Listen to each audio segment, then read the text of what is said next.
Hello, welcome everyone to The Distraction here on Fightful.com. I am Jeremy Lambert, joined today, as always, the chubby chief, Joseph Hulbert. Joseph, how are you today? I'm a little bit. It's a dark day in some ways, Jeremy, because it's the end of draft content, Yeah. and this is like the one week in which you can pretend what we cover is like an interesting sport topic. So in that sense, it's sad. But we have a guest to bring my energy up, so I am excited. I'm ready to go. And today we will discuss, yes, you guessed it, draft content. So there we are. We still have the trade We'll be deadline coming up in a couple of weeks that we can talk about. I mean, I I shouldn't sense say that will week, be, many yeah. months. I sense that'll be more disappointing than anything else for me, so I'll leave that there. We are joined by a special guest today from RBR Wrestling Weekly, William Washington. William, what's going on, man? Oh, I am glad to be here. Thank you for having me, Jeremy. Yes. That's Joe? Yes. No, you're right. It's Jeremy. I'm just sort of here along for the ride. Like, for some reason, I just sort of show up every week. But it's definitely Jeremy. You're correct. We're here again to talk draft, and we're going to talk AEW free agents. They've made a lot of signings during the pandemic. We're going to kind of rank them. That is some real sports stuff. Free agent signings, rank them on your big board and stuff. That's what we're here for. And in the main event of the evening, Halloween Havoc 1995, monster trucks, yetis, turns, swerves, demon face paint, whatever was going on there. Just so much madness from Halloween Havoc 1995. Let's get into the draft first and foremost. Well, let me do some plugs here. YouTube.com/Fightful. Subscribe, hit the thumbs up, tap the bell for notifications, sign up to Fightful Select. Sean's always got news dropping. We're doing gaming streams, all that stuff. Go to Fightful.com. There you go. There's the plugs. Let's get into the draft. Night 1, Friday night. Drew McIntyre taking number 1 overall. This is a terrible pick. What'd you make of the Friday night draft? We'll start with you, Will. So first off, I do want to stress that I hate this format. I just do. I feel like the draft has been one of those things that WWE has been kind of hit or miss with. I was always a big fan of, and they only did it one year, the 2005 format, where they did one pick a week and it lasted a month, and that will always be my favorite. But I feel like even though it's been probably since 2011 that they've done the old format of have a match, winner gets a pick for their team, and it's a lottery, I still feel like fans are accustomed to the idea of simply picking from each show. They don't necessarily care who stays anywhere, and it's almost like a waste of everybody's time to do that. And so in that sense, last year made sense because they had done the the wild card rule for so long that it made sense to reestablish where everybody was. Whereas this year, you didn't have to do that. No. And so like it's not a huge deal necessarily to have to announce that Raw has drafted Drew McIntyre, and like who cares? I don't know. So Yeah. that right off the bat to me makes it not as much fun to watch as drafts have been in previous decades. That said, as far as the first rounds were concerned, I believe it went Drew McIntyre first, and then Roman to SmackDown, Asuka Roman to Raw, go to Raw, Seth Rollins to SmackDown, and then the Hurt Business to Raw. That was round 1. Seth Rollins to Raw or to SmackDown is obviously a big deal because Seth Rollins has never been away from Raw in the time that there's been a brand split, and so it is going to be interesting to see him back around Roman. That's one thing to me is I don't know how you avoid that as long as you can, especially with them both being heels and both of them being kind of top of the card heels, and Seth kind of gets inserted into the title picture pretty much as often as they can. I don't know how you avoid that any longer. But I am interested in a Monday Night Raw without a single member of the Shield for the first time pretty much since the Shield's been around. Mm-hmm. So that was a nice shakeup. That was a nice, interesting thing that they did. And then I also like the Hurt Business getting drafted as a unit, and technically Cedric Alexander is a first-round pick. So that's cool. I like it. It's interesting. I agree with your point, and every kind of logical element of my brain agrees, right? How can you avoid Roman and Seth. But I sense we're all going to find out the answer to that as they willingly avoid it for the next year, because I think, in my mind anyway, I think what happened was they don't want Roman to wrestle too much, right? They want him to be special, the top heel that you see wrestle on the network and in big title matches, which apparently Braun Strowman is tomorrow night. And you can't have that and The Fiend on one show, right? That's the same thing you're doing at that point. Seth is like the opposite of that, in that he is the heel that you put out there for 20-minute matches every week, for better or worse. Sometimes it's a problem because he's overexposed. That's just the way it is. So I'm not trying to start this with sort of a pessimistic view. I actually thought it went okay. But I do think that we're quickly going to find out that there's no kind of great idea or plan for the Roman Seth dynamic. Because it's a very interesting one, I agree with you. I just think it's for balance and nothing more, unfortunately. Here's how they avoid it for so long. They keep doing Seth Rollins against Rey Mysterio. That feud, it's going on at least until the Rumble, I've decided at this point. Seth Rollins was so excited that, I'm away from Mysterio's, done with this nonsense. And then they just got drafted anyway, and it's like, nope, we're just going to continue this. It's just going to be on Friday nights now. This feud is going to last, again, I predict, until the Rumble. That's the problem I have with drafts in general, and why I'm not a big fan of doing them as often as WWE does them, because the idea of shaking things up again, it should be to create fresh matchups, fresh feuds. And so I truly do feel like it's not beneficial to do a huge format where you can draft that many people, because then you run the risk of moving entire feuds over to the other show and essentially have accomplished nothing. Whereas, that's, again, why I was such a big fan of the 2005 draft, because the idea of you just moved John Cena tonight. And so immediately all your brain is thinking about is, oh my God, what all these fresh matches have for John Cena. Because he's now in this new environment. Whereas you had that idea with Seth Rollins for all of an hour. And and then you're like, oh, he's going to return to the Rey Mysterio and Dominic feud, which I like. I actually do like most of the dynamic there. No, Will, no. It's gone on for 7 months now. Yeah. It's run a little bit. Okay, when I say I like it, let me reiterate by saying that I've liked the new direction it's taken, because I was not a fan of the eye for an eye stuff, although the match was okay. And the initial introduction of Dominic didn't get me, but then once it started to become clear that this was going to become his feud as a wrestler, I very much like that. I like the SummerSlam match and all of that. And I'm interested in the direction it's taking with Buddy and Aaliyah.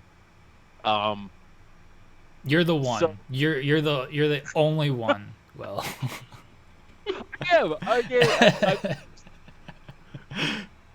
I love Dominic. I think in our draft I took Dominic 4th round or something. I love that guy, but this feud just needs to end. I thought they were going to use the draft, kind of like you guys said, as shake it up. This is how we're going to end this feud, not an actual match or anything. They've done a million matches, but just put them on different brands.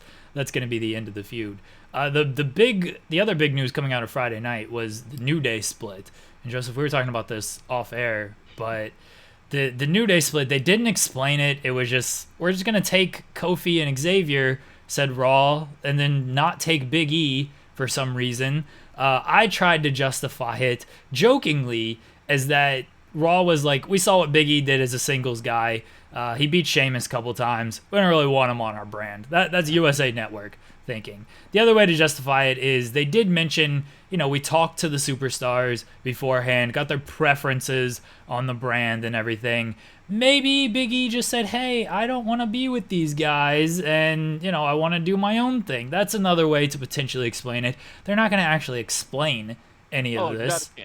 This is one of those cases where WWE was after a moment without the logic. Yeah. Because there's a number of logical things missing here, which is, logically, it would have made sense if the picks worked the other way. If, Raw, or you didn't even have to work the other way. You could have had Raw make one pick first, then SmackDown took Big E, and so then Raw's forced to take the other two members without Big E because SmackDown took him solo.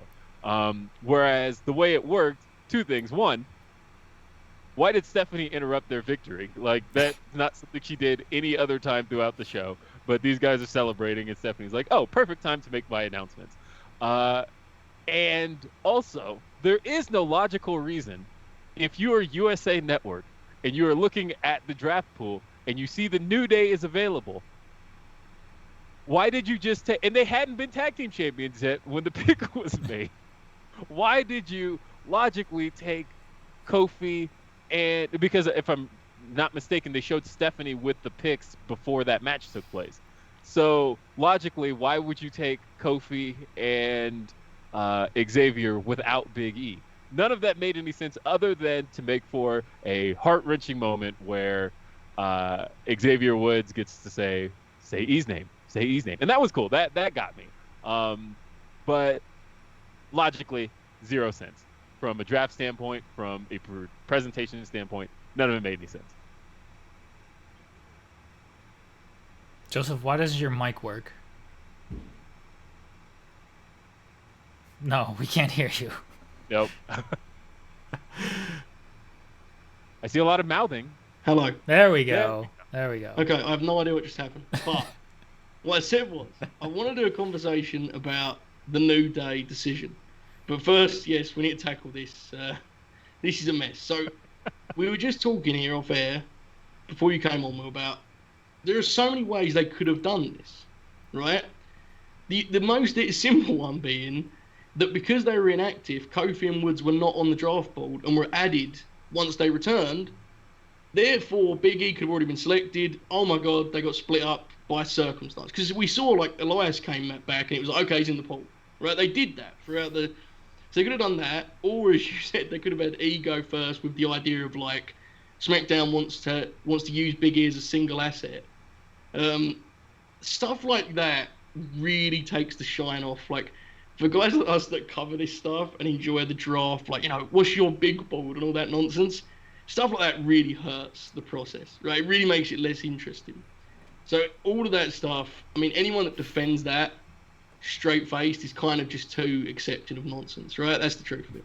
Yeah. However, I do think there's a way in which this becomes a positive, folks. I know this is a hot take.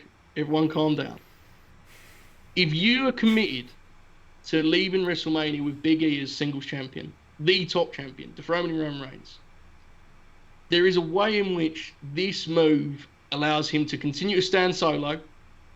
Because I don't want him to drop the New Day identity. There's something to be said for him, like finding his own presentation and then next draft putting them back together when they've got all the belts or whatever. You know, is that an ideal scenario? No, I'm not going to say it is, but I liked the thing they had with Big E in recent months, where he was like the locker room leader.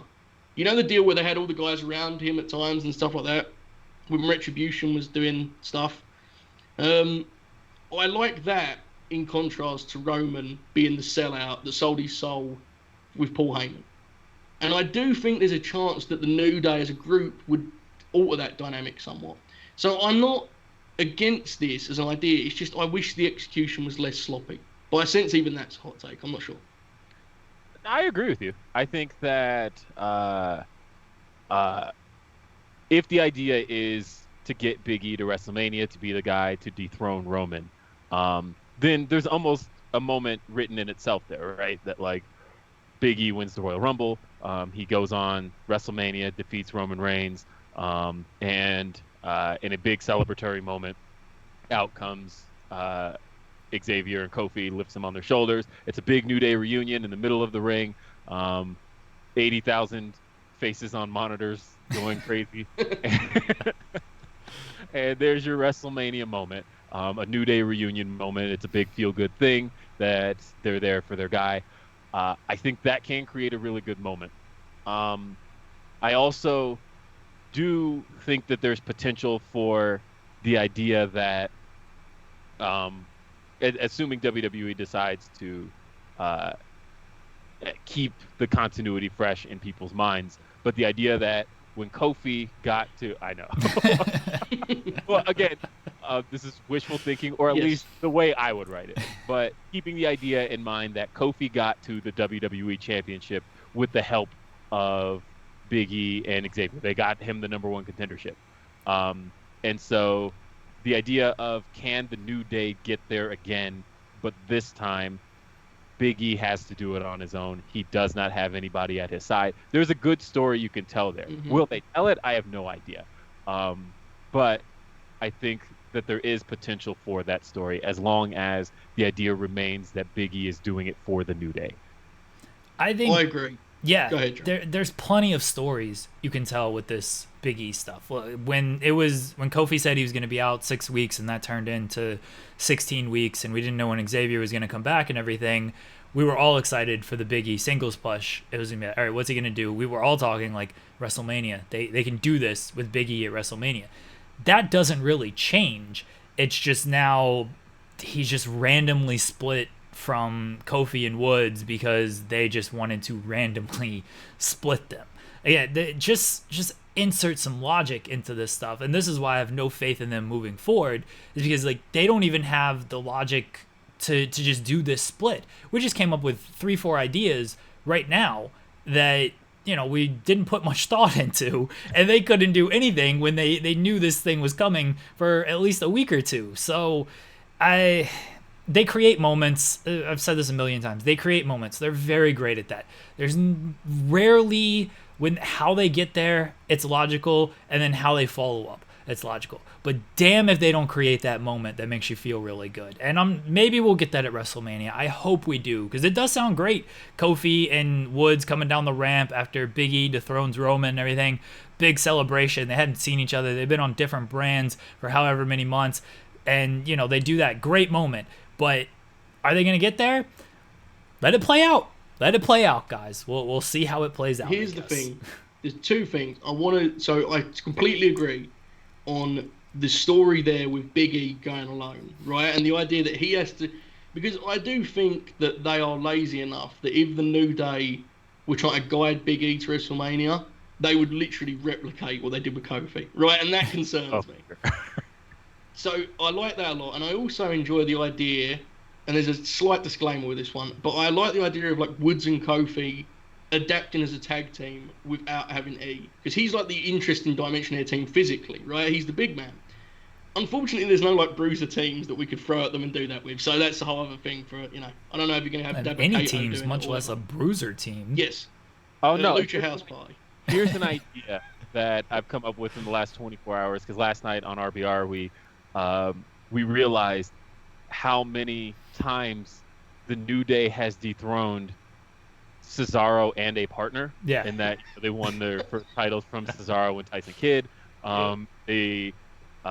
They've lost to and beaten the Bar, and now it's Cesaro and Shinsuke. So the idea that now Cesaro has to like go find another partner, and that can be like his life quest to spend his career trying to dethrone the New Day in some way, shape, or form with various partners. It'd be terrible in the sense that like it's just another thing Cesaro's doing that shouldn't be, or that he shouldn't be doing. But also, I don't know, making chicken salad. Maybe he can link up with Sean Spears. That guy's still searching for a partner. So bring him in there, and Cesaro and Sean Spears to dethrone the New Day. I love Cesaro. I don't think that's bad, actually. Just give me some substance. That's all I care about, and at least that has some substance behind it. Otherwise, they're just gonna do New Day against Cesaro and Nakamura for 5 months, and just for reasons. Woods and Cesaro are going to make Uno jokes. It's going to be great. I mean, I'm going to pop for all of them, but there's going to actually be nothing behind it. Okay, I'm getting excited now, guys, because we're getting very draft heavy here, and this is what I was here for. This is our last go at this, okay? We're going to do the draft content. We're doing it now, Jeremy. I'm sorry I'm stopping the show. Let's talk big board here for a second. How high is Big E on your, like, if you was actually building a roster? Because I'm going to be honest with you, this is where I may explain my prior take. I think Big E is the most, like, can't miss top guy in motion, on his way there by far. To the point where I would only take him second to Roman. Am I crazy, and is that why I don't hate the New Day split? Is that what's going on here? Help me out on this one. I don't think you're crazy. I do think that The way you said that made it sound like he's a little crazy, though. so. What is, in any other year, you might have been, but the issue right now is WWE has a major, almost across all three brands, a major babyface deficit. It is like there isn't a top babyface. Like the fact that, and that's not to say he's doing badly, but the fact that like Drew McIntyre is on paper the number one babyface in the company is kind of a problem. So you have to, like, if you're looking at the landscape of babyfaces who are around right now, and you ask yourself, who of these guys do I believe I could elevate to try and get there? Yes, Big E to me is the answer. Because I don't feel like looking across the board, there's anybody else as a top babyface or anybody on the babyface landscape. There's certain guys who just should be babyfaces right now. Like, I don't understand why AJ Styles is still a heel, but just looking at the babyface landscape right now, it really is Big E. He is the guy right now that is the only one I feel could be the person I could put opposite Roman and it be believable. Joseph, where did you take, or who took Big E in our draft last week? He went second round, right? I feel like he went really high. I got Big E. I feel people were trying to steal him from me. It's very, very mean. But I won't get into that. I don't carry sour grapes on this show. Not my deal. But yes, sour grapes. Sign up to Fightful Select. Alex Pulowski does sour grapes for like every single show. I took him in my draft with Sean after I trolled him with my R-Truth pick. I took New Day first overall, and I took all three New Day because why would I want to split them up? In our TEW series, Big E and Walter was my main event before Daniel Bryan went into business for himself and beat Walter, and I rage quit. I adore Big E. I love Big E. I hope he gets his WrestleMania moment. Like, there's definitely something there with him. Big board, obviously I would take Roman number 1. I would probably take Daniel Bryan number 2. I feel like we forget about him because he just hasn't been on television lately. I understand the problem with Bryan is, like, we've seen a lot of him. He's been there. He's kind of done that. Big E feels a little bit fresher. I'm still going Bryan number 2. Big E is top 5, maybe as high as number 3 for me. Most certainly top 5. Look, I'm just one opinion, okay? This could prove foolish in the coming months, but I think as far as like transcendent stars, guys that could actually connect on a wider, whatever a casual audience is now at this point, right? Yeah, we can't do that now because he can't do cameo. He's not on Twitch or. Forget I'm talking about like guys I could send out with a microphone, and a non-fan could watch and say, "I like that guy. I'll tune in again." I will put my money on Big E every single time, above Roman in that race. Like Roman is a babyface. I love Roman, okay, but he's not got a natural charm as a babyface in the way that he was on WWE television, anyway, right? That's just where I'm at. Maybe it's a hot take. We'll see. Probably won't, right? Because even if it goes terribly wrong, I'll just blame them. I'll be like, no, it's their fault. I would have figured it out. But yes, that's where I'm at right now. I feel like Roman and Big E is something that you can actually look towards and say, when we get there, that'll be worthwhile. I hope so, anyway. Anything else from night 1 that stood out to you, Will? Another tag team title switch. Jeez. But beyond that, not really. No other standouts from night 1. Night 2 is really where I've got some irritation. But okay, well, let's get into that because I don't remember night 2. I'm looking at the draft board right now, and I'm just like, there's some picks here. They're fine. Well, the Fiend. The big thing everybody's complaining about as far as night 2 is concerned was the drafting of Retribution and how little that makes. Especially when there was a really simple way to do it and they didn't, which was draft Ali, and with Ali comes Retribution. Yes. Well, that's it. Because he's a WWE talent. He is somebody who is established on the roster. He is a talent that if you were a USA Network or Fox, that you would want on your roster. But with that comes the anarchists he brings with him. That's it. That's all you had to do. But to actually draft the Anarchist, no sense whatsoever. But if they draft Ali, we already knew he was revealed as the leader the week before. So this is a thing where there's clearly no thought put into this. So they knew they would have come with him anyway. They could have drafted Ali and then done the big reveal on this show, and then it's like, oh, now we've got Retribution as well. I've got an idea. Jeremy, I've got an idea. Stop there. So you remember when we were talking about how they have no baby faces? Yes. But what if they just got Ali over as a baby face like a year ago, and then never done Retribution ever?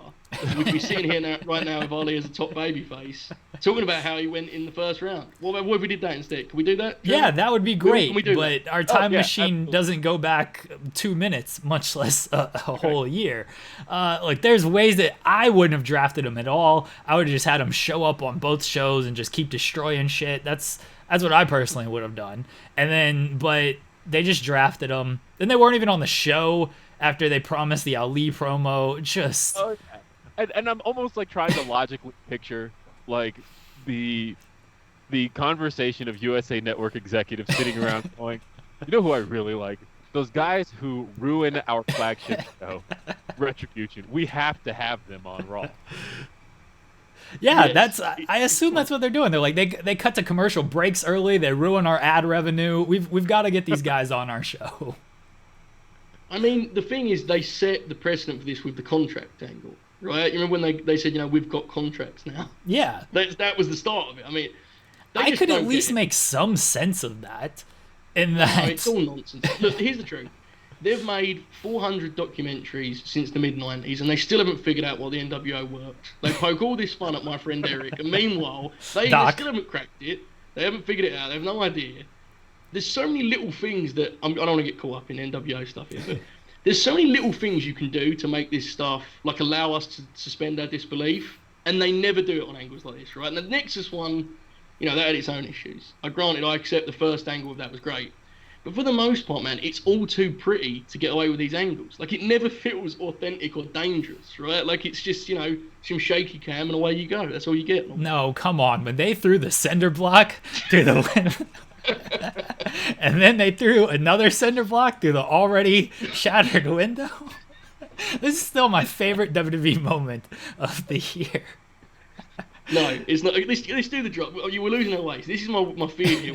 I want to do a straight draft show. We were doing it very well, and Jeremy starts. This is where it gets out of hand. Okay, back to night 2. This is where strategy became actually clear as far as what they are doing with both brands. To me, anyway.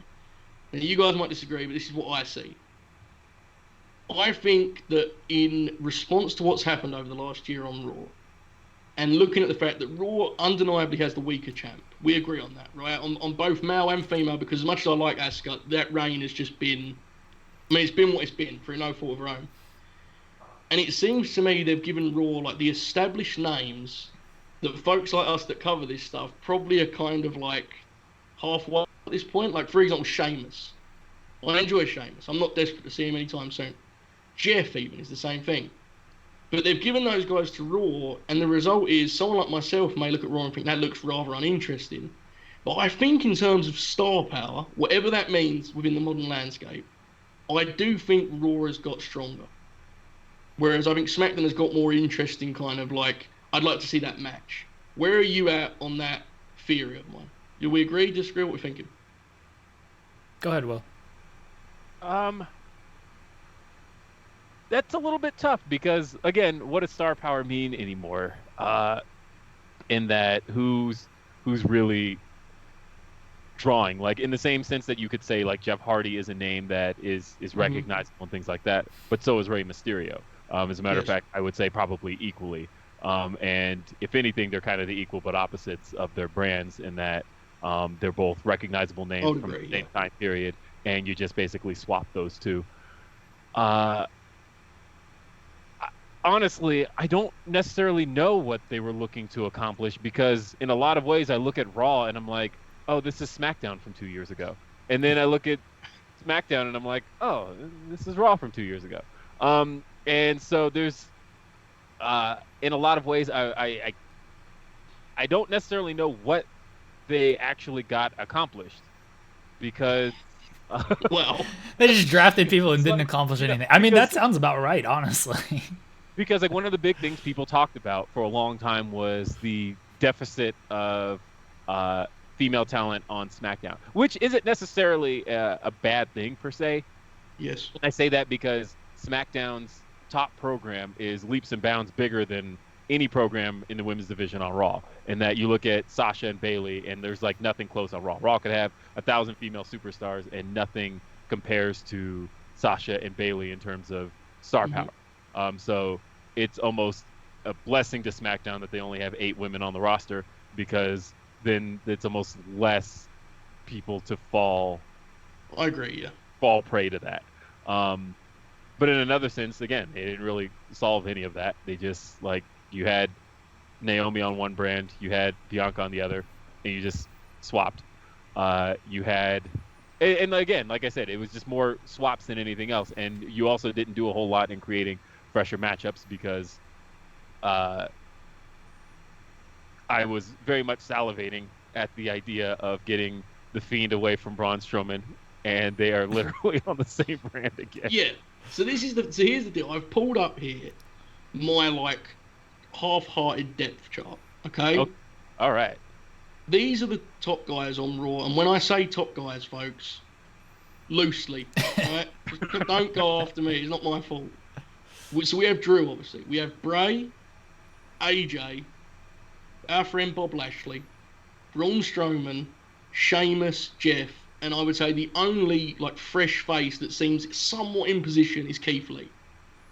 Now, I'm not saying SmackDown is filled with top prospects, but I guess when I say star power, I think what I'm politely saying, Will, is people that I no longer care about. I think is what I'm going for here, but people that they present as important. Does that make any sense when you hear that listing? No, I get you, and I agree, because I kind of look at it as like former champions almost, because they love their former champions. They love pushing them and stuff. So you've got like Braun, Jeff, Bray, even like Miz is on that show. Kofi is on Raw. Like all these guys are former champions where they can feel like we can get them up there. Sheamus, we can elevate them at this certain point. SmackDown, I mean, you've got Bryan, you've got Owens, but I don't think they see those guys in that light. And then, I mean, Ziggler's there as a former champion. Okay.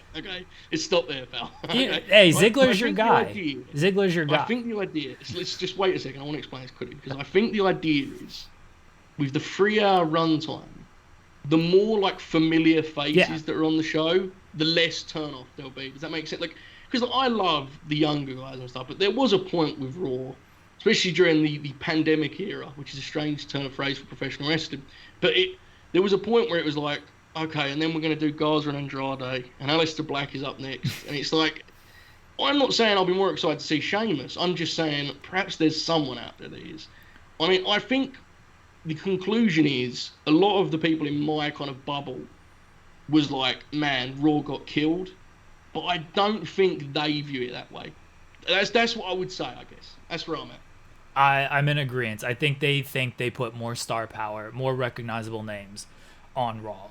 And then SmackDown, look, I'm glad SmackDown got who they got, because that's the show I have to cover every Friday night and talk about. So I'm happy with their picks outside of Lars and King Corbin. I love the SmackDown roster. The women's stuff, though.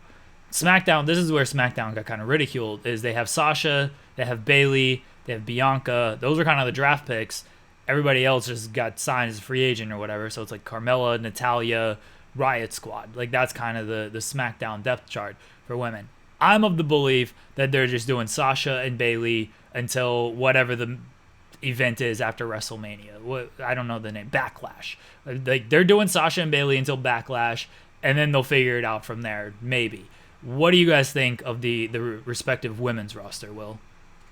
Yeah, so like I said, I agree that luckily it is Sasha and Bailey, and that has, especially for a feud that was so bad just 2 years ago, is what it is now, and it is probably one of the biggest programs WWE has, to the point of where if you want a main event Mania with it, you probably could. That said, it's October and Mania is in April. So like the idea that at best we may get like Natalia inserted for a month or Can't wait. or we get like a kind of a false Bianca push for a minute. But beyond that, there really isn't the depth to do anything else with. Because, like, they're not, Riot Squad, they're probably going to use them to at least pretend there's a women's tag division for a little bit longer. But, so I can't see them necessarily doing a whole lot with that program. So I do think SmackDown ultimately has the weaker program, or the weaker roster with the biggest program. Raw, on the other hand, I still don't know because, of course, there's a lot of rumors going around about people returning, and that could also change a number of things. Maybe. I got a big booking idea in a second, but go Okay. ahead. Just hold that. Finish off with, and I want to have something, and then you do your booking. I think that the Raw roster has more opportunity in it to create, say, the next, or maybe not the next, but I suppose a bigger women's star in that sense, like somebody who's on the bottom, like somebody like a Mandy Rose who did get over, although you did stick her back in the tag team, so maybe not.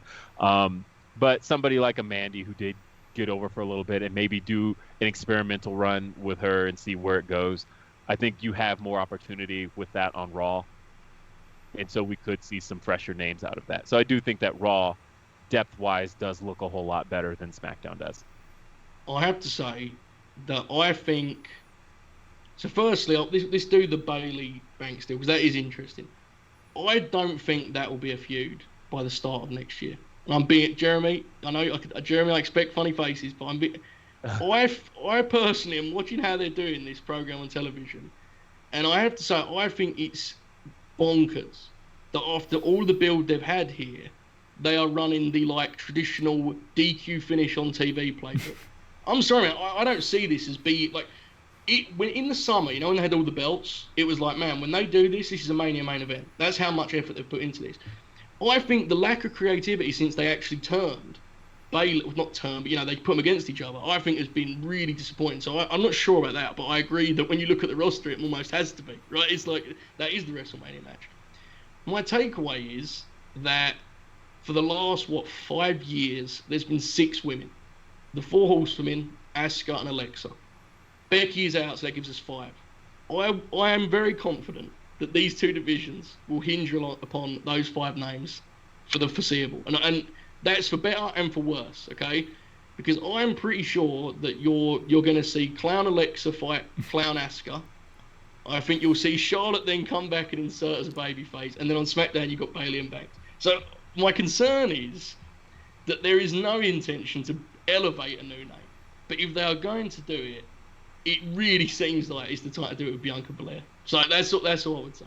You ready? You ready for this, Joseph? Ready for this, Will? Asuka and Lana are facing this Monday on Raw, right? For the women's title. Yes. Here's what you do. Molina and Eva Marie come back. They cost Asuka the title. Lana wins the title, aligns herself with Molina and Eva Marie. You get the new dominant heel women's stable, Lana, Eva, Molina, big stars. They're all over TikTok. They're all over Instagram. Molina used to do the paparazzi gimmick. Eva Marie is on Big Brother and everything. Lana thinks she's a TikTok star. Just like big stars here. And then who comes back to dethrone them, Joseph? You know who comes back to dethrone them, Will? Flair, right? Dethrone. See what I did there? Hashtag bow down. The queen returns and takes her rightful spot by dethroning this stable. And then you just do Charlotte Flair as the champion for 5 years, and everything is solved.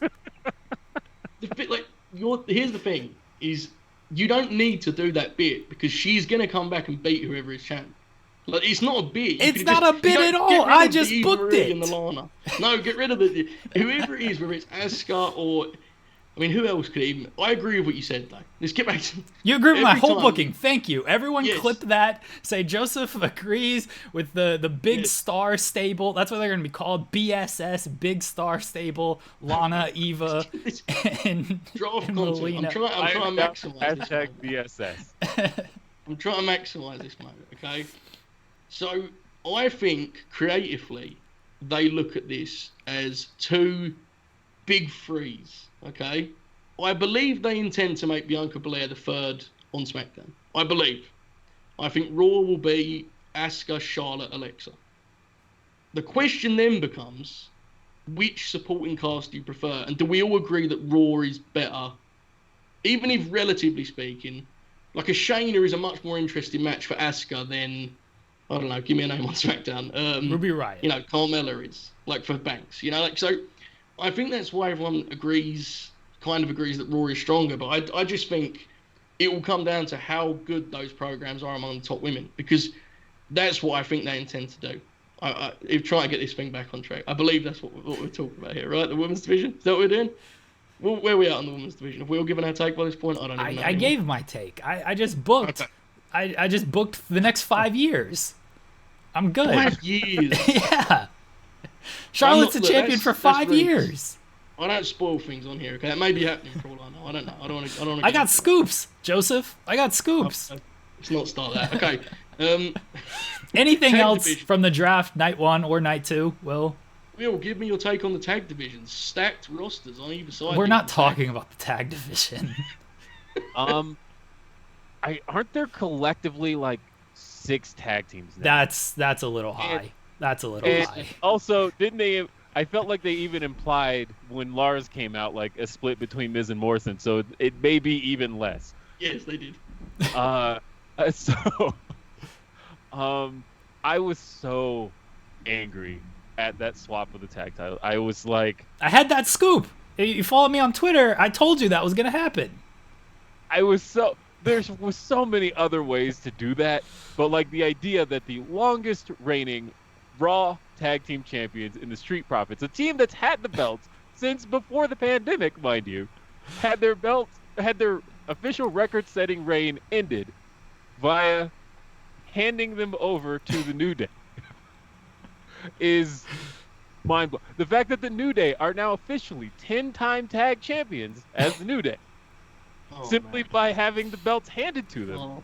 Oh, it's tough. Yeah, Street Profits are now Triple Crown champion. They've won the Raw, SmackDown, and NXT tag team titles. Only FTR can say that, and they earned They it. don't even need 2 titles. That's the worst part They of all don't. of this. They don't. We They could don't. so easily have 2 titles. Just one title. Ignore me. One title. I have good news, though, on the tag front. When I was doing my depth chart, there are no tag teams, therefore I had to start inventing teams for my depth chart. But I have one that's feasible and we can all agree is like a thing that could happen. Shelton and Cedric as the Hurt Business like team, if we're going full Horseman with this, you know, where it's like, you know, you have the duo within the... That feels like an awesome fit to me. I love the idea of, like, you know, veteran Shelton with his kind of... I mean, Cedric isn't... I don't know if I'd say they're similar in ring, but young Shelton certainly had that, like, dynamic style, right? So that could be cool, I think. So New Day versus Cedric and Shelton, can that convince us that it would be good? It could, right? We could do that. I mean, it'd be good, but I don't know. I'd say by like the 100th time they run it, because that's how Hurt Business Yeah. will be sick of it. Yeah. But it'll be cool first couple times. Okay. I'll take that as a victory for now. That's all we got on tag teams, right? Is Yeah, that the we're end not of the draft doing talk? anymore. That's it. Do you have anything else from the draft that you want to get these hot takes out, Joseph? I just, you know, heart goes out to poor Drew McIntyre, who he must be sitting there right now pondering where he's headed. He's thinking, can I get an AJ Styles match in before the clown hits him with his hammer? And to that I say, no. You will not get no, AJ. You will be hit with a hammer. By the end of this year, a pay-per-view will end with Bray and Alexa doing like some kind of... I'll not describe the scenario, but there's going to be something graphic going on, and there's going to be belts involved, right? So prepare yourself, Drew. Prepare yourself, Will. Prepare yourself, Jeremy. Hold on. End of this year, I'll do you one better. End of this month, Facts. I think that I think I could see very much so Drew McIntyre beating Randy Orton inside Hell in a Cell, celebrating, and then lights go out. We get creepy graphics all over the place, and then he's laid out with a giant hammer, and that is that is our view. Yes, because people keep telling me, no, they've figured it out now. Bray doesn't need to be in title pictures. No, he's been moved to Raw so he can be in a title picture. This is what they're doing here, Drew. Figure it out, Drew. It's happening to you, okay? The clown, it's coming. Look, there's only so much I can do. You're trying to warn them, is what you're saying. I'm not a scoopster, but I told everyone that Bray was going to Raw because they knew he couldn't beat Roman, and Bruce has decided that Bray must beat everyone. Drew, you're next, as Bill once said. I move on. During the pandemic, AEW has signed a multitude of wrestlers from the independent scene, from WWE, from elsewhere. Will, you have a list of wrestlers that they have signed, and we are going to grade, I guess, the signings and our thoughts on them, and then maybe we'll rank them. We'll see. But what do we got here, Will? You've cooked this up. Yes, I have. So what's important to talk about here, just to qualify this list, I am going to qualify this by saying people who have officially made their debut following the start of the pandemic. So the first show that AEW did in the pandemic was the March 18th show, the one that was scheduled for Rochester. So pretty much anybody who's debuted since then. I will not be including in this list anybody who was not confirmed to be signed by AEW. So therefore, like Eva Lee said the other day that she signed, AEW themselves haven't confirmed that. So therefore, I won't count her in this list. Yes. But this list is all wrestlers who are now signed to All Elite Wrestling contracts, having made their debut. I did include Lance Archer in this list, even though was officially signed beforehand. He's never actually competed in a match in front of an AEW full-on audience. Mm-hmm. He made one appearance in the Salt Lake City show, and that was the last show beforehand. So I'm going to kind of include that one just because he is a pandemic era wrestler for them. Okay. So here we have, we're going to do these in alphabetical order. I have grades ready for each of them. And so bring up my grade, see what you guys think. Okay. We will start with one Alan Angels of the Dark Order. Alan Angels, of course, made his debut during the Nightmare Factory tapings, the ones where they had to do pretty much those 4 shows in a matter of 2 days. And, of course, he caused a great deal of discourse across wrestling Twitter by having a 5-minute match with Kenny Omega. He then went on to have a pretty good match with Rey Fenix, and then was officially joined the Dark Order. I give this signing a B in the sense that I feel like he's one of those guys that they've made. They actually made a good deal out of. This was somebody that before that match with Kenny, I had personally never heard of. I had never seen a single thing involving him. He went as far as you could expect somebody like that to go with somebody like a Kenny Omega. And he had a great showing. He did have a great showing with Rey Fenix. And then on top of that, I enjoy him a lot on BTE. The wig bit with him using his Chili's money to get the hair, I think is excellent. So he's a solid B for me as far as signings are concerned. Well, I think your take is correct. But I need to interject to inform you that unfortunately he is in fact an A-star because he managed to make people actually go on Twitter and expose themselves as false. So for that reason, while I think your logic is correct and I agree with your analysis there, I would say that to have a match in an empty building and cause such a spark in defeat that people actually announce themselves as idiots on Twitter is quite the achievement. So I would just wanted to interject that. Please continue. No, so that's all I had. So what's your grade for Alan Angels? I think we're giving him an A because he's exposed people on Twitter, right? A for Alan Angels. Jeremy, we should start professional. Let's do this as a team, okay? Okay. I think anything lower than where Will had him is unfair because he's correct. Considering what they signed and what they got out of him on those torrid TV, they were tough TV tapings, right? That they need to fill and he gave them stuff, I think you're correct with your rating. I mean, I would like to give it an A-star, but I want to reserve that for a couple other people. So for that reason, I think a B is fair. Jeremy, would you agree? A B is fair. Okay, good. All right. Can we do minuses and pluses? Because I feel like we'll go like a B minus. I think a B minus. Okay. Yeah. So I'm sticking. I have in my chart here. I do have some pluses and minuses here, but for the moment, he is just a solid B for me. Okay. Next we have Anna Jay, also of the Dark Order. A. I also gave her an A, solid A. Agreed. Because A for Anna Jay. No, so she of course came in. She had the match with Sheeta at the same taping.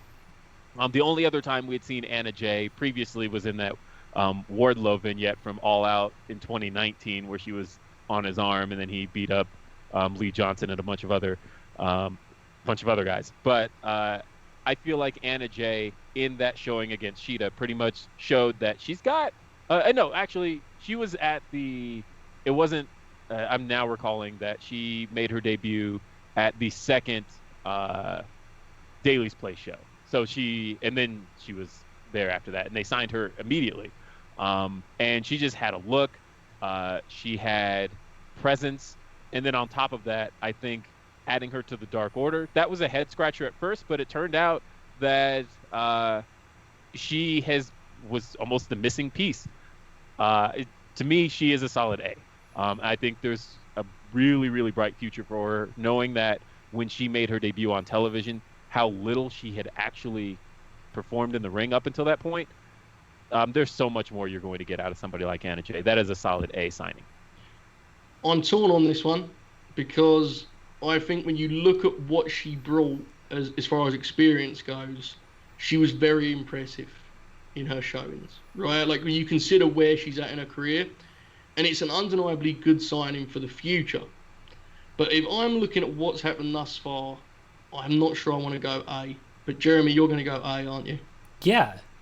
Because have you seen her on BTE and stuff? Theory. She's like beating up John Silver. I'm out the loop on the BTE stuff. I mean, I think she's added. It's just cool to have her in Dark Order, right? Like it just adds a different element to the group, which is a group that certainly needed a different element. So I personally go B plus. But Jeremy had decided A when you said Anna, so that's the end of that. As a team, I'll go Jeremy here. I hope he allows me the same leniency later. That's all I would say. Okay. That's fine.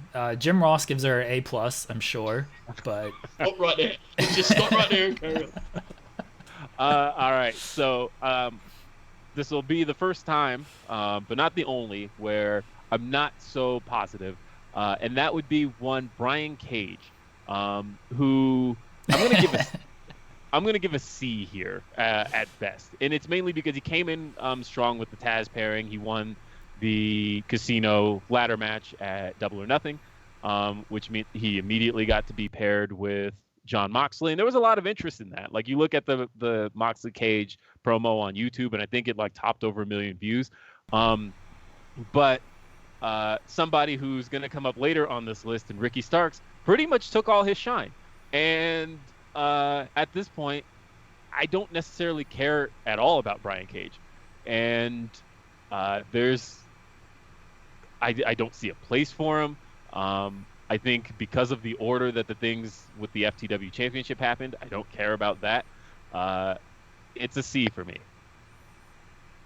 How are we going to do this politely, Jeremy? I do not, have never, and will never get or understand Brian Cage. I do not understand the signing. I never am this way. I'm seriously not. But when you just said the phrase you said there, I don't see his place, you couldn't capture it better where I'm at. Like, I just don't get the idea of a guy who looks like that but then wrestles that way. I mean, we're talking about, they have Brody, who obviously we're going to get to these guys. They have Archer. They have, like, big, tall guys who can do cool stuff. But Cage isn't a big, tall guy. He's a big, wide guy who looks like, and God bless him, because he's open about it, so I'm happy to say it, but he looks like people's, like, stereotypical idea of the wrestler, right? Like, he has that look. Where he's... Oh, for sure. Like, if you just took, like, his silhouette, you could use him for, like, bacon. That is Brian Cage. I will give Brian Cage a C for what he's done on television, an F for what he's done on social media, and we'll round it off to a D. Yeah. Cosign. I don't know what he done on social media, but I was gonna give him a D plus. So that's fine with me, bro. All right, Cool. D plus. That sounds good. Yes, that's good. I actually skipped one. This will be really quick. And this one is a D I have here. But Abaddon hasn't really added much at all. Yeah, she had that match against Anna Jay, which was surprising when she won. Then we haven't seen her since. I know. Yeah. So that's it. Why do the match if he wasn't going to use her again? That was a strange choice, right? Like, I like the idea of this promote someone, and then the surprise is the person she's facing is the actual victor. She's the one who we're going to push. Unfortunately, they didn't want to push after that, so it was just a waste of time. Yeah. It's hard to rate anything more than that. I mean, I like the character and the idea. There's nothing has been done with it, right? It's interesting because the first time I'd ever seen Abaddon was when she faced Hikaru Shida on Dark in Denver, which is where I live. And I was at that show. And it was interesting because Abaddon is from Denver. And but I guess I had missed her completely. She completely fell off my radar. But a lot of the audience there knew who she was. So she was like really over with this arena. And so I was thinking, like, there could be something here, at least as far as live audiences are concerned, because I see how much a live audience is into her. Without a live audience, I don't know what else you can do. So therefore, my hands are thrown up on that one. Abaddon it's a shtick that I don't think there's going to be a whole lot of shelf life to. Yeah, I mean, I'll just give her credit in the sense that, like, she stands out, right? Like, I'll give her that. At least it's an idea rather than just being, insert wrestler name, come out and do the blow kiss deal. It's not that. Credit for that. Thumbs up. I need to see more, but for now, I think we're fine with a D, right, Jeremy? Yes. Saying that, we want to give it higher than Brian Cage. D plus. Well, then C minus if we're going higher than Brian Cage. Didn't we give Brian Cage a D? I thought we upgraded a D. You gave him a D plus. We're now stressing about Abaddon and Brian Cage. Let's get to the good stuff. Let's carry on here. All right. Getting to the good stuff. One I will personally say is the great stuff, and that's Brody Lee, who I believe came in. He pretty much turned around an angle that people were so down on. You think about that December 18th episode of AEW Dynamite and how it went off the air and how pretty much that was the doom and gloom for AEW. That was the moment everybody said it's over. NXT's won. AEW had their few weeks, but it's officially the company's over. And then of course the next week they brought in the idea of the Exalted One, and everybody's like, wait, I want to know who this Exalted One is. And it was all these guesses all over Twitter. It turned out to be Brody Lee. His debut moment in utter silence was still an excellent moment. And then of course they ended up being handed a crappy situation with having to do the Nightmare Factory tapings, as we talked about. But he was there for all of that, and so that allowed him to basically get to be made strong. He got to build a There's repertoire. An earthquake happening in my house right now. Sorry. But he got to build essentially a whole lot of victories in a very short amount of time, and they got to make the best out of a crappy situation with the Moxley stuff. Where he was still kept strong in a match with Moxley. According to Moxley, he wasn't intended to be the original contender for that match, but even still, he had a whole bunch of victories, so why not? Yeah. And then he got the Cody victory, and just in the way he's turned the Dark Order around, the way that the way the entire narrative around the Dark Order has changed, and the way he has turned out to be a solid performer. And that I know he has his detractors like Jim Cornette, who just isn't a fan at all, whatever. But other than that, like when you think about the fact that he had a killer match with Moxley, killer match with Cody, a killer match with Dustin, a killer match with Orange Cassidy, and the character work is strong. He's honestly the best type of pick you could ask for. A+ for me. I share your excitement and enthusiasm. However, I'm going A-. Jeremy, you can talk me off this one.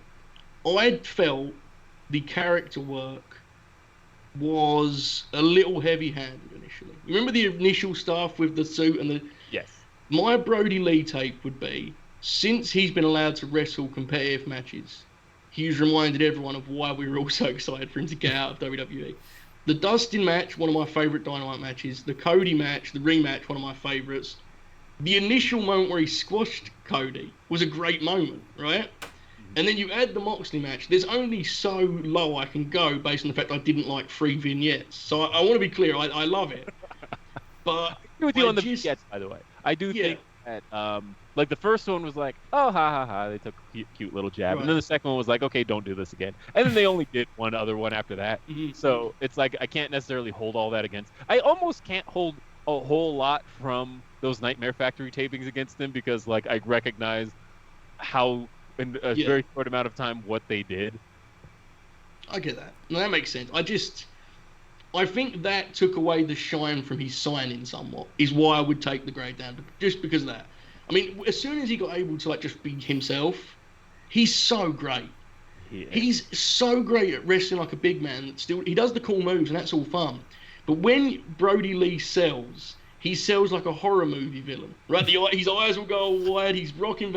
He's sublime. I mean, that match with Cody was great. So I love Brody, and he's one of the best guys to have. I just would say, thus far, if I was being harsh, I would go A-. Where are you at, Jeremy? I would go A. I'm not holding those early vignettes. They were way back in March. I know that doesn't feel that long ago, or it feels forever ago, but it wasn't that long ago. I won't completely hold that against them. So I got to reserve my A+ for the guys who, you know, really, really deserve it. I'm not just out here tossing out 5 stars to everything, you know. So I will go an A for Brody Lee. Okay. The sun is beginning to come across your screen. Yes. It is about between 3 and 3:30, so the sun will come in now on me. So this is one where I'm curious where we all stand, because I have a feeling we may not all be on the same page. But FTR made their debut the night after Double or Nothing. The Wednesday after Double or Nothing. And they initially came in as babyfaces. They worked a couple of babyface programs, very short ones, with the Lucha Bros and Butcher and the Blade. They then turned heel on the Legends when they attacked the Rock and Roll Express, and then went on to become #1 contenders by winning a gauntlet, beat Kenny and Hangman for the tag team titles, and are now the AEW World Tag Team Champions. I am going to give this signing a B, in that I am not as down on FTR as I notice a lot of people have become. I do think that they work well, but I also think that they were the top acts in a place where tag team wrestling wasn't valued. And when you think of AEW and you think of its tag division, this is a tag division that has main evented multiple shows. You think about the fact that SCU's title win was the main event, and they had title defenses in the main event a couple of times. The December 18th show we mentioned, that was the main event was a tag team title match between the Young Bucks and SCU. Kenny and Hangman had multiple main events. Like, there were many times where you could say, thinking about the tag team titles, these are main event worthy titles being held by main event worthy tag teams. And for the first time since AEW's inception, I don't feel like I could put the tag titles on last because they're on FTR. I don't feel they are a main event act. And I didn't think I was going to feel that way with them coming in. I was very excited about the idea of them being signed. And I do think the performances have been good, but I also think that they have almost brought the division down a peg. That's very interesting. So when you said them, I was thinking B+ was my instinctual reaction. I think we would all agree it hasn't been perfect, right? It hasn't been sort of idealistic. I mean, for a lot of reasons, part of it's circumstance. It doesn't help.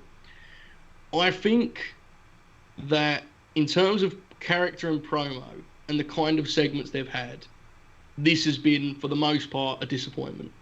In the sense that I don't expect these guys to come in and be like, over-the-top characters, but they are actually having very, mid-card prelim angles for their title programs, which is where I agree with you on taking it down a notch, 100%. In terms of the matches, the big one that we all wanted to see at the pay-per-view, I thought was good, but it didn't reach that next level for me. It went 5 hours. It was a 5-hour match. I didn't have a problem with it. I didn't think it was great. So, as much as I like them, and I, like you, am not as down on them as others, really, man, when you look at what they've done, they're a B. That's what they are, I think, objectively. I think people would go, they're a C-. And I think that's just, they've had a lot of good matches. The question is, if they have one great match since coming to AEW. And I would say I'm unsure. I don't know. The Bros match was good, but yeah, I would even border on almost great. I will go a B-. So I'll give you, if you want to go a B, Joseph, I will give you a B. Okay, we can go a B. They've been good. They've done very good matches, but the angles and stuff just haven't hit with me at all. And we've talked about, Joe and I were talking about this off air. I feel like they've lost the plot on this Bucks and FTR feud. I don't know where they're going with that, but yeah, we can go a B. Well, how many more do we have? Because we still got to talk Halloween Havoc, and I don't mean to rush things, but we're up against a clock here. Okay. And Joseph's going to spend 20 minutes praising Eddie Kingston, so I've got to account for that as well. Eddie Kingston's next, by the way. Okay. So no rush, Will. Let's go for this. Let's do this. Let's enjoy ourselves. Eddie Kingston. I'm going to give an A in the sense that I believe that.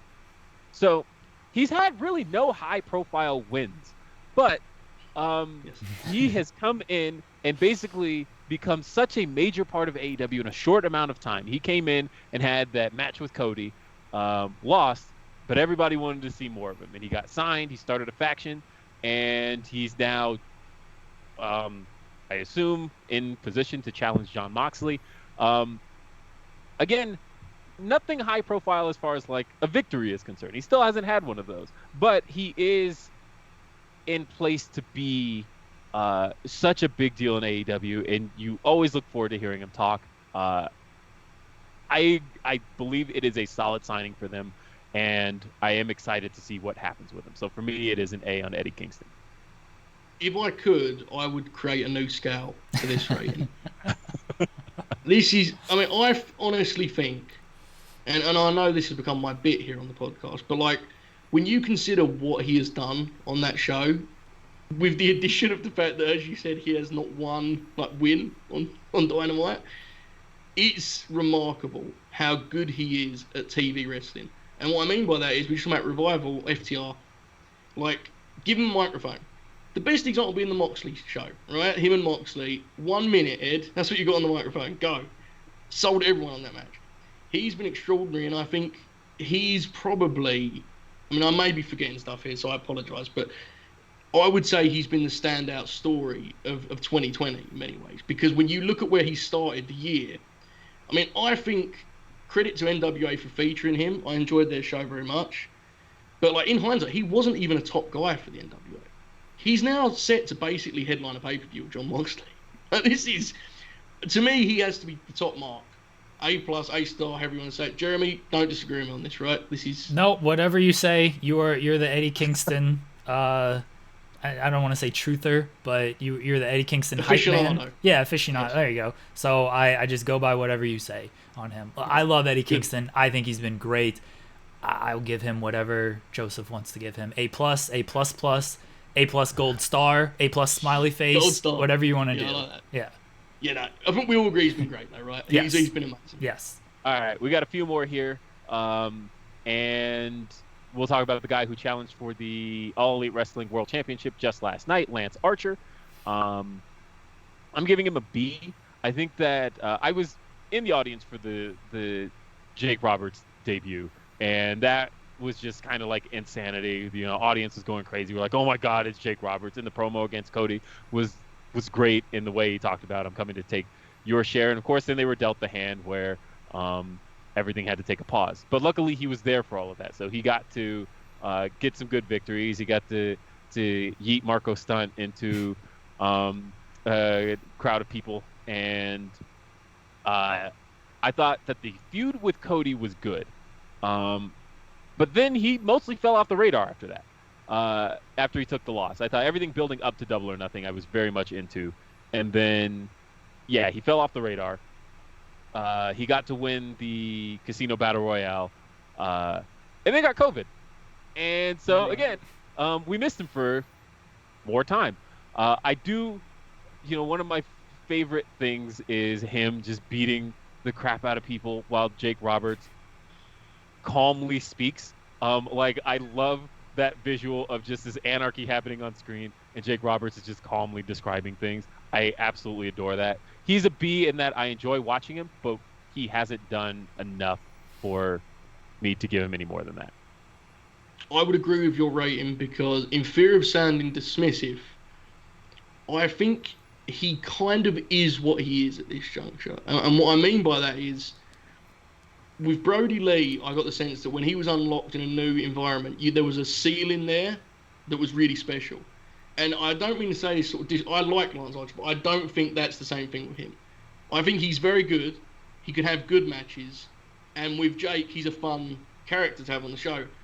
I just don't know if he's ever the guy that you look at and say, okay, it's time to do the Lance Archer, super push, right, where he has the belt for long. I just know he's that guy. I think he's a main event player on his size and ability, but when you start kind of, I'm not sure we're ever going to have a match of his where it's like, man, that was really, that show stole the show. Stole the show, that's what I was going for. Stole the show. And that's fine, because he's a big man, and he does awesome stuff, and he pulls mean wrestling faces. Fine with me, I'm cool with all of this. I just don't think he can go higher than a B. So I'd agree with you. Jeremy, you agree? I think B is fine. I feel like they heat up Archer for big programs, and then otherwise he just kind of beats a bunch of nobodies, and that's fine. But then he always loses these big programs. So I mean, I could even go maybe a B minus even, but B is fine.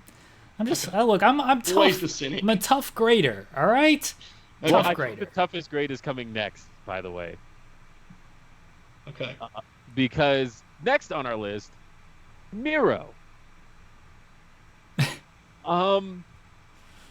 I don't know where any of this is going, so at the moment, the best I can do is a D. Mainly because, he looks good. That's it. That's all I can offer. Just looks good. He does. It does look good. Yeah. The handsome man, Miro. Joseph, where do you give him Miro? I mean, this feels very disrespectful because I really like Miro, but I'm looking at an E+. Wow.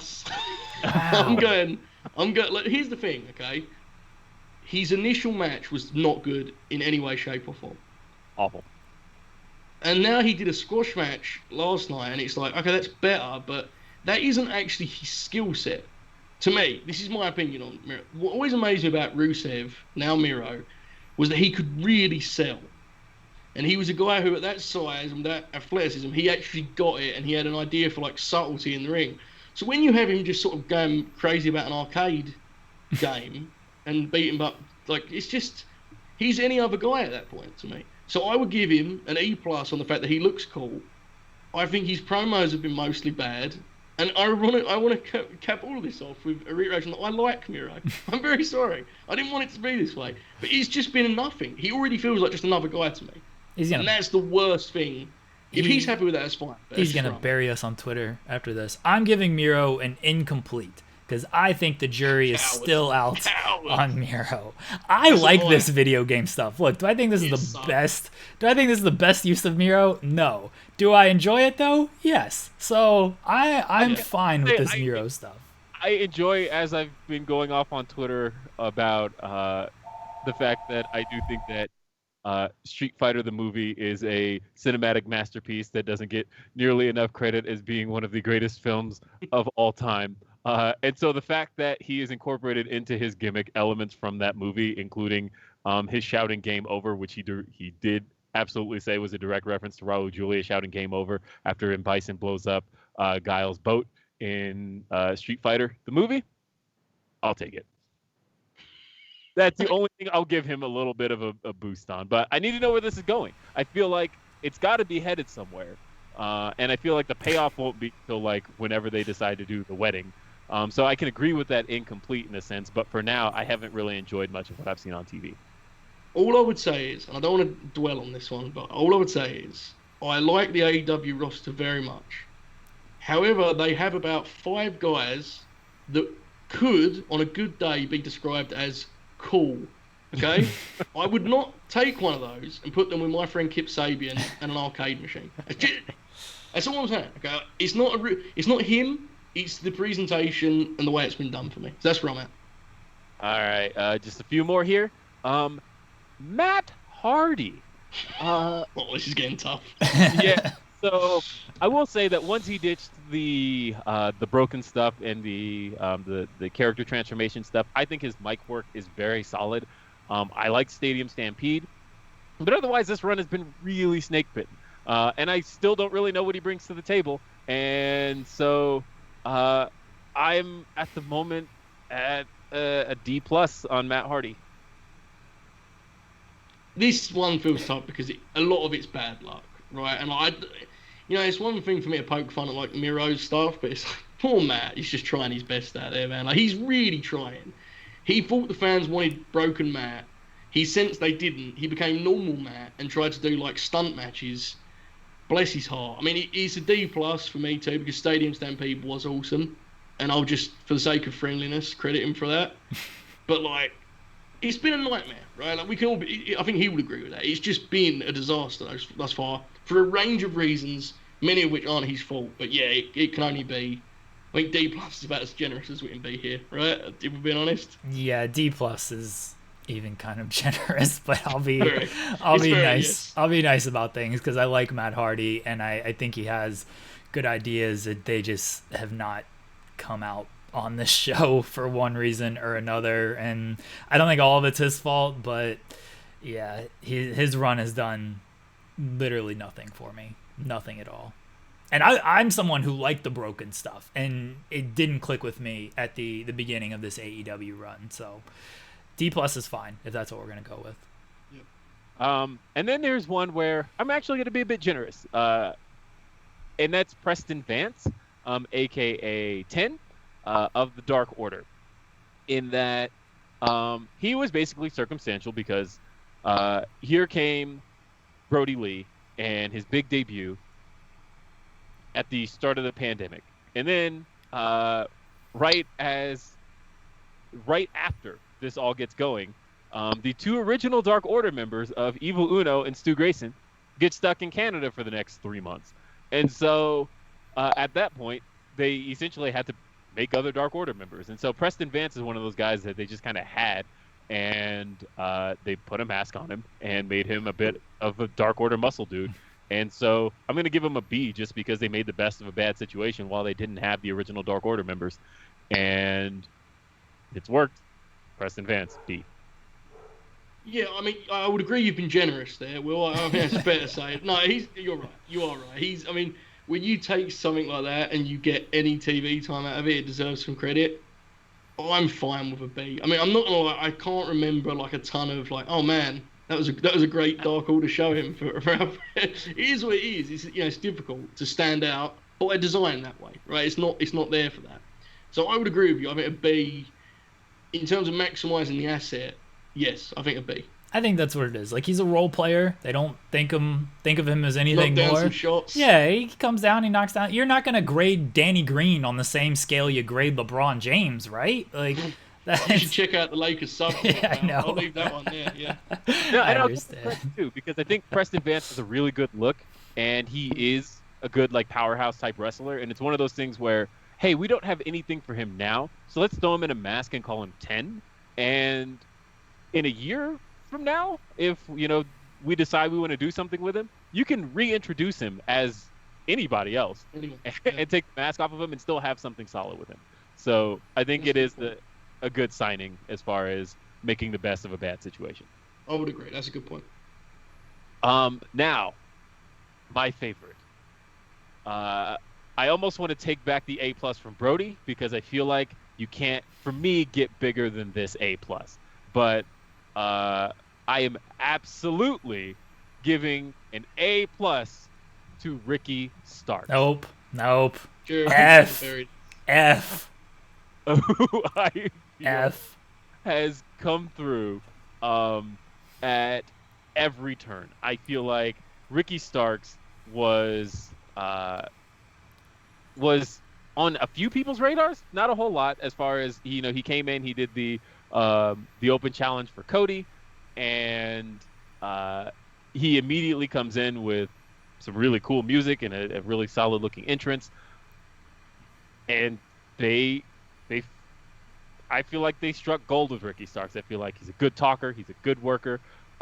So much so that they started a program with Brian Cage and Darby Allin, but it became very clear where the money in this program actually was. And so Ricky Starks got paired with Taz, and he ended up having a killer match with Darby Allin. I feel like there's thus far, and I'm curious to see what you have to say about that, Jeremy.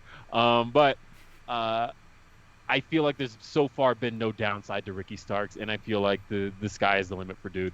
I think he was the best finding they had in the pandemic. Joseph, go ahead and praise him. Praise him. I'll do it. I agree with you. I'm at the same point. I have him and Eddie both at the top of the chart here. I think Ricky Starks is not only great now, but he has joined that kind of, the Sammy, MJF, Darby group of these are our guys, these are our core guys.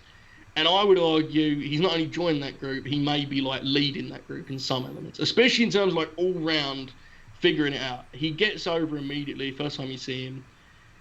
All I would say is eventually he'll be a babyface, and that'll be something to see, because I think that could be like an MJF versus babyface Ricky Starks program way down the line. Could be some great stuff. So I'm with you, Jeremy.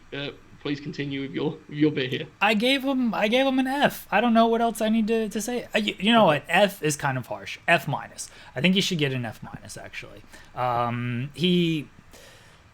That's it. He gets an F-. Okay, fine. Don't have anything else to say about it. Okay.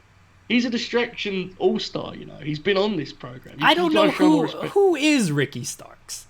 Who is Ricky Starks? All right? Never heard of him. I've never honestly seen him perform or anything, so F-. Okay, fine. This is fine.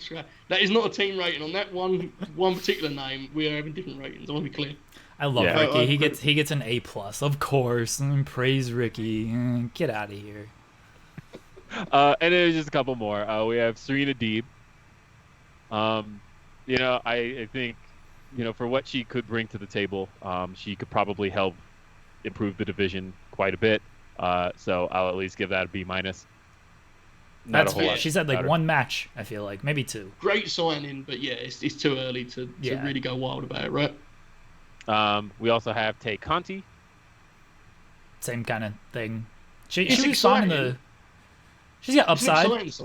Yeah, there's upside there. Give that one a B. As in, there's a lot I could see for that. And I think she may even end up with a match at Full Gear, it looks like, in that they seem to be putting on the table as they're aligning Brandy with Red Velvet doing a match against Tay and Anna Jay. So that could be something. Jeez, they wanted a pay-per-view go how many hours? Good lord, I need to get my seatbelt on for that one. Okay, continue. And finally, Will Hobbs. That to me is an A signing. Again, one of those diamonds in the rough kind of things where I remember the first time I saw him work a match on Dark, I was like, wait, this isn't like all the other jobbers here. Like, this is one I almost don't even believe could be a jobber, because he's so solidly built. And they were smart about protecting him in jobbing. Like, I remember he did the match against Scorpio Sky where Scorpio cut down that kick down the door promo that went nowhere. But he, it was pretty much like Will Hobbs just kind of dominating and Scorpio Sky getting kind of a flash victory. And same with then he had the match on Saturday Night Dynamite with Darby Allin. And again, it was one of those protect him kind of victories. And so it was clear, like, they see something in this guy. And yeah, this is one of those guys that, again, I think AEW has been doing a really good job building almost like a Haas division. And if you're going to do that, and you're going to sell us on big, meaty men slapping meat, I feel like Will Hobbs is the guy you can make the face of that. Yeah, I think you add him to that aforementioned core group of guys, right? I think that's where he is. I think one of the coolest things about Will Hobbs is that his offense is actually like power moves, right? There's an explode. It isn't, another name that was on this list earlier. Yeah, it isn't Will like karate Hobbs kicks is and all that good stuff. who they want Brian Cage to be, or who you think of. Yeah, yes, that's true. Will Hobbs isn't out here doing 300 flips and wrestling like a luchador and stuff with his look. I mean, he's very athletic, but he actually wrestles like a big power guy, and it's great. He's explosive. He has great energy. He's like a super diamond in the rough signing. Like, yeah. It's almost unfair, right? Like, that term almost feels like it's below him because he looks polished almost at this point, and he's only been around for a moment. So on AEW days, so and A feels like it kind of has to be that for him, right? I mean, just considering where he entered, like, he's already one of the guys that I think on their depth chart comes in a lot higher than he would have expected 2 months ago. So yeah, I think an A. Yes, I will rate Will Hobbs higher than Ricky Starks. Everybody's higher than Ricky Starks. Yeah, and so we wanted to do this because think about all those names I named in the fact that when you watch Dynamite, that is a lot of the core show. And just the fact that so much of what exists on Dynamite did not exist in front of crowds, did not exist, just 7 months ago. And they've really made a lot of this show out of guys that they've had to pick up in a pandemic. So I guess overall it's a thumbs up. I don't feel like I gave too many negatives there, but I do feel like overall they've made some solid pickups, and I think it's just going to make the show better from there. I agree. I mean, I think this always sounds like an underhanded compliment when I say it, but one of the things that's been impressive about AEW is that they've been actually like truly competent in almost every area. Yeah. And I've been experienced in the idea that these promotions would not be that way, right? And I don't need to name names. We know what I'm talking about. We're going to get to a monster truck battle in a minute, so I'll get to that. But they've been and they've done smart moves, and I agree with you. Even some of our lower ratings, I think we all agree, could be higher within the next few months if something changes, right? Like, we all agree Miro's a great signing. It's just what they do with them. So I think that actually is a great point, and it also speaks to the reality that at this point, Dynamite has existed longer in the pandemic than it did before the pandemic, which is just, I mean, insane. But it seems like that's not going to change anytime soon. So here we are. I think that's a good point, definitely. Let's get into the monster truck battle. Our retro review this week from Halloween Havoc 1995, Hulk Hogan against the Giant. First in a monster truck battle, and then in an alleged wrestling match. So the monster truck battle. My favorite part about this is they're welded together. They have the welder there, and he does like the little welding for like 2 seconds. Like, that welded, it's good. It's all locked up. They're good. Yeah. They go around this ring. There's explosives around the ring. They're very concerned that the truck might blow up. Someone might die. The explosive goes off. Fortunately, no one dies. Giant looks like he wins it a couple times. Doesn't. Hulk Hogan wins. Thoughts on this epic clash of this monster truck battle, which I swear to God lasts at least half an hour.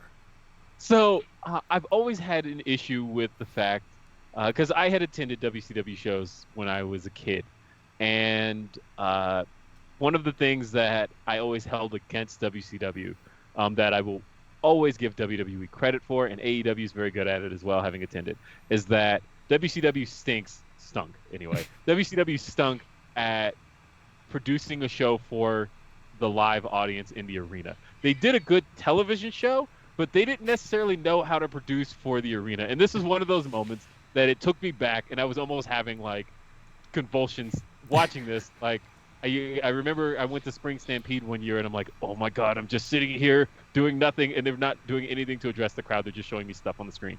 And this is one of those moments where I felt so bad for this audience in Detroit, where I'm like, what are you doing? You're showing, and this is going on forever, and you're doing nothing for that audience in the arena to even make them a part of this.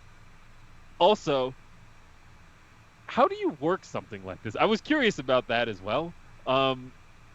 In that, like, how do you get yourself in the position to lose that way? I don't know. So I guess some props in that regard. Otherwise, man, this felt like it was going on forever. It was a sumo match, by the way. It was yeah. It's sumo rules with monster trucks. So here's the thing here. Is when you watch this, it becomes incredibly clear that no one should have ever attended one of these events. And I don't say that because I'm anti-WCW. It's quite the opposite. When you listen to the men that they would put into these announce booths and the content they produced in audio, it would be a shame to ever be live. This includes the Eric Bischoff quote. And this is a direct quote. As Eric is coming to grips with what the man has to do in a monster truck, he says, and I quote, "I tell you what, this has got to be like flying the space shuttle." It's a direct quote from Eric as he ponders what Hulk Hogan is going through in the midst of a monster truck sumo match. We have Bobby Heenan saying, "We always expect Hogan to be slow and he never lets us down." This is all going on, okay? Bobby at one point just deadpan is just like, "This is exciting." And he couldn't sound less enthused. And finally, when the match itself, again used loosely, Bobby says, "I tell you, WCW's changed the course of wrestling." And never a truer statement has been said, because moments later, the Giant plummets off of Cobo Hall. Yeah. This is extraordinary. I mean, it's so bad in every way. So Hogan wins, and then the Giant, they get out of their trucks. Hogan is a coward, running away from the Giant. They're fighting at the ledge. They're on top of the ledge. Hogan breaks the grip, and the Giant does his, thing, and then he just falls, and Hogan acts like he cares, but of course he doesn't. And then they show the lake, and that's what he fell into, I guess, and he's dead. They cut back to the announce booth. Eric Bischoff is distraught. He's got to go. He's going to go up to the roof of Cobo Hall and see what's going on here. The Giant's dead, everyone. The Giant's dead. Yes. Commentary went straight from, this is the most exciting thing to happen in our business when straight faces to, oh my God, somebody just died on our show. Yeah. And this wasn't supposed to happen. No, of course, Hogan is Hogan. Mustacheless Hogan, by the way. It's very weird to see that. But Hogan being possibly one of the worst actors in the history of the business. How dare you? And, the idea that as soon as the Giant falls and Hogan gets in the mode of, oh my God, I shouldn't have done that. And and then just starts running. The music's like, somebody get help. Yes, and then in the backdrop to him doing that, you have Bischoff, who just for 20 seconds just says, "No, no, no," and then it cuts back to the shot that they love of the announcers, and Bobby says, so they've got the monster truck expert in between them. Who was this man? I didn't know who this was. He was the monster. He was there for. Yeah, he was the monster. He was just the monster truck expert. So bless him. He's there in the middle of these. He was telling us that Hulk Hogan was steering the front wheels, and there was somebody else steering the back wheels. Is this how monster trucks work? Bobby asks, and I would suggest this is a fair question. He says, "What side of the roof did he go off? Yeah, the water side, the street side, the what?" And Bischoff is irate at this. He says, "You've got a parking lot or a river. What difference does it make?" I don't know, okay? Maybe Bobby wasn't prepared for this. This is pretty unique circumstance. I think it's a fair question. They show the river to make it sound like that's where he fell into. But when Hogan comes out for his promo for the match, he's dressed in all black because it's a funeral. And he tells Buffer, he's like, he fell into the parking lot. I got to check the parking lot, and he's gone. Hang on, we need to go back. Wait. So poor Tony Schiavone's drafted in at this point, right? Go on, Tony. You want an core wrestling match after this man has just built. And Tony Schiavone has one of the best quotes. This should be framed and in museums. Because Tony is watching, I think, Randy Savage come out, and he says, obviously, the Giant fell off the roof of Cobo Hall. We all agree that is obviously what just happened. Yes. Right? That is correct. Mm-hmm. He follows this with, I'm going to be honest with you, we may not have a world title match. And he says this like he's letting us in on a secret after conceding that the Giant just fell off the top of the building. This is peak Shivani in that this poor man has just been thrown in to carry this situation. Bless him. This is something else. Yeah. And then of course, yeah, we got the match itself. Yeah, the match. Hogan comes out, Giant comes out. He's fine. If he fell on by the Michigan State Athletic Commission. Yeah, he got cleared by the commission. If he fell into the water, he got dried off during the Savage and Luger, wasn't that the match? He got dried off during that time, so that's good. If he fell onto concrete, then he didn't have any scratches or anything, so he was fine. Giant is superhuman. I think they call him superhuman at one point. The match sucks, but Hogan does the big reveal to where he's got the demon stuff, and they miss the shot. Straight out of WWE today. Just completely missed the shot. Because, like, it sounds crazy, right, that he just walks out. But I can't stress enough to people that haven't seen this that, like, he really just walks out. There's no fanfare. No. Because Hogan seems so bored. And Hogan, one of his direct lines is like, "I didn't want the Giant to take the plunge, brother." Yeah. And he's like, so bored, and then the Giant comes out, and Tony's just like "Oh, before Giant music hits, he's almost about to imply that he's dead, and it's like, yeah. It's so blasé. It's nothing. He's like, he fell in the parking lot. He's not coming out. Just declare me the winner, and let's get out of here. And then Hogan runs like a coward. Like, Hulk Hogan's the heel in all of this to me. Always, Hulk is always the heel. He always cheats. He's always the heel. It's just the way it is. They do the match. It's terrible. The Giant. There's like a bear hug for like 15 minutes. Anyway, the big. It's supposed to be, of course, with this match taking place in Detroit, it was supposed to be that, this is the follow-up to Andre versus Hogan and the Pontiac Silverdome brothers, except this is in a much smaller building. That's not even. And they're sitting in this bear hold, and Shivani and Heenan go into like. Like in an epic boxing match in the 12th round, the announcers will start doing the deal of like, you just got to admire these guys. Like, these guys are the elite. These are warriors. And they go into that deal while Hogan's just sort of standing there in a bear hug, and Heenan's like, what are they made of? Like, I can't fathom it. And then, yes, we get to the Jimmy Hart. The finish, Jimmy Hart. Hogan, of course, hulks up, slams him, all that stuff, leg drop. Jimmy Hart hits the referee, no count. They don't know what's going on. Jimmy Hart gets in the ring. Hogan's like, what's happening? Hogan goes to pick up the Giant. Jimmy Hart turns on him, hits him with the belt. Kevin Sullivan comes in. They lay out Hogan. More bear hugging. And then, of course, we get to the Yeti comes out. And they double team Hulk Hogan, essentially. That's what you call They it. double penetrate Hulk Hogan. The Yeti is literally dry humping this man from behind, while the Giants got him in the bear hug from the front. And Hogan, you can't even see him. These men have just covered Hulk Hogan with their two massive bodies. And that's it. Randy Savage comes out, but he gets taken out and stuff. But that's it. What do we got on the Yeti? I got nothing else. What else do you want me to say about this? Anything on the Yeti? I felt bad because, like, I'm like one of those staunch WCW defenders. I'm one of those, like, WCW wasn't actually that bad and did more good for the business than bad. That said, the Yeti was hands down, like, you could talk about how WWF in 1995 was probably one of the hokiest brands of professional wrestling ever. This is the hokiest looking thing ever. I cannot stress how bad this looked. And also, and then you have Michael Buffer on the mic just screaming, "This is a disqualification. There's no title change. The title did not change hands. Ignore this man holding the belt right now. It didn't happen. Stop."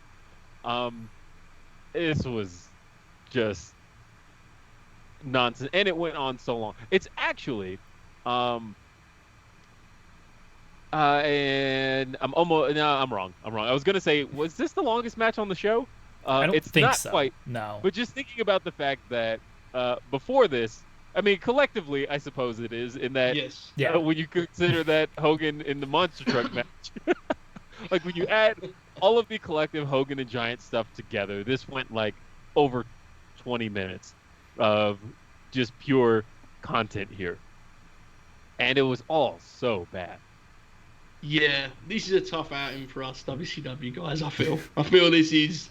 one of those moments we have to kind of stand the troops down. Okay, this one is where we take defeat. I mean, it's so bad, and the truth is, I think they do like a Lex. Like Lex turns heel in the middle of this, basically, right? Like he officially, and he's just lost because the Yeti is coming out. He's terrible. Everything about it's bad. It's I always say this, and Jeremy's heard me say it 1,000 times, but it's so glorious that this is 2 months after Eric Bischoff supposedly was like, we're gonna do like believable characters. Like, WWF's doing all the silly stuff. Over here, it's about to get edgy, and it's like the timeline, Eric, is slightly miscued there because the Yeti shows up within 2 months of this alleged plan. So I don't know. I'm not an anti-Bischoff guy. I'm just saying. You're not anti-Doc Rivers. Let me tell you a story. Yes. About this show. Young Jeremy. Let's go back to 1995 when I was 7 years old. I was at a Halloween party for my mom's work on this Sunday, and I begged her. We had to leave early because I had to watch this Halloween Havoc pay-per-view. All right, we're having a good time. We're all with all her work friends and stuff. It's like, Mom, we gotta go. WCW's got a pay-per-view. We gotta head out. So we left this party early. I watched the pay-per-view, stayed up late. Of course, my parents went to bed. Next morning, I wake up, go to school. My mom's like, how was the pay-per-view last night? I was crying. I was like, Mom, I can't go to school today. Jimmy Hart turned on Hulk Hogan. Hulk Hogan lost the title. I don't know if he's the champion, Mom. I don't know what happened last night. All I know is the Hulkster lost. I cannot go to school today in the state that I am in. And my mom said, shut up, get your clothes on, go to school. She had no sympathy for me at all. Can I tell you a similar story, Jeremy? Yes. Okay, so I watched this pay-per-view scrambled because that's how I watched every pay-per-view until 1999 when I got my parents to actually buy them for me. But up until this point, I watched it in just blurry green vision. So when the Yeti hit, I had no idea what he looked like. I only heard it. And so like the next day, and all of my friends watched it the same way. So we get to school the next day. I was in the 3rd grade at the time. And we're all talking about, what do you think he looked like? Who do you think it was? Like, do you think it was somebody we knew already? Like, who could it have been? And like this was in a period where people were jumping from WWF to WCW and back and forth. So we were considering, like, is it somebody from WWF? Like, who was the Yeti? We had no idea. And we're just going back and forth on it. And I had to watch Nitro that night to know what happened. One, I had to know what happened to the Giant. And there was a line that Bobby Heenan had on commentary that I hadn't heard since '95. But when he said, I have no idea what happened to the Giant there, but I'm going to get to the bottom of this tomorrow night on Nitro. Yes. Oh, yeah. Yes. I wanted to know that. And so I will say that I was hyped for Nitro. I had to know, one, who was the Yeti? What did he look like? Because they're just describing this big monster on my screen. And I remember some kids even saying, what if it's The Undertaker? What if he went to WCW? Imagine he did and they gave him the Yeti. Imagine what a play that would be. Joseph, do you have a Halloween Havoc 95 live memory? I do not, but I have next week's match. Okay, Jeremy. What do we got? It so should be apparently obvious. People have, I think you know I'm going. Apparently people are excited about spin the wheel, make the deal. Yes, that's a thing happening on a show we don't watch. I would like to stop that excitement because we are watching next week, 1992, the famed Coal Miner's Glove classic between Jake Roberts and Sting. Poor Sting shows up on our show an awful lot, and I feel he's never to blame, but he's always there. Bless him, he's always there. And I want to remind everyone as to what this is we're paying homage to here because it's tough. It's tough times. That's all. Joe, where can the people find you? You're doing so much stuff now. You're writing weekly Dynamite features? What is happening? Big star. I'm a big star. Many weekly series. You find them on the Twitter. Everyone knows man. I'm going to pass it to Will. Will? Okay. Where can people find you? You can find me on Twitter. I am William RBR. You can also find me on RBR Weekly Wrestling Talk, which is to this date one of the longest running wrestling podcasts on the internet. Been going since June 18th, 2005. It's got the most available content of any wrestling podcast on the internet. I've been hosting it since day one, so we're at 15 years here. Been doing that every week. It's at rbrwrestling.com. and I'm live Wednesdays at 10 p.m. Eastern, 7 p.m. Pacific. There you Immediately go. following Dynamite and NXT, which my co-hosts watch, and I don't. We don't watch Good. NXT either, so it's banned on this program. I feel bad because as Yeah, we don't. A little secret for those that don't know me. My younger cousin is a young man by the name of Isaiah Scott, and I will always support every single thing he does. You just won't watch his program. That's part of why I don't, because I feel like I can't watch it objectively because I get angry when he doesn't get what I feel is his due, which is that he should be every champion in the company.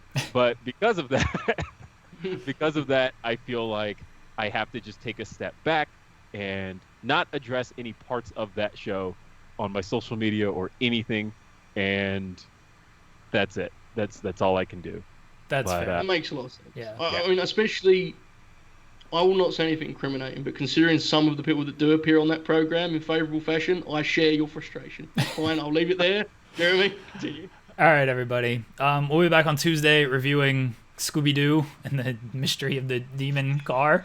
That's a real thing that we're going to do on Tuesday. Content is done. This is the end. Yeah. This is it. It's over. Thanks, everybody, for tuning in. We will talk to you then.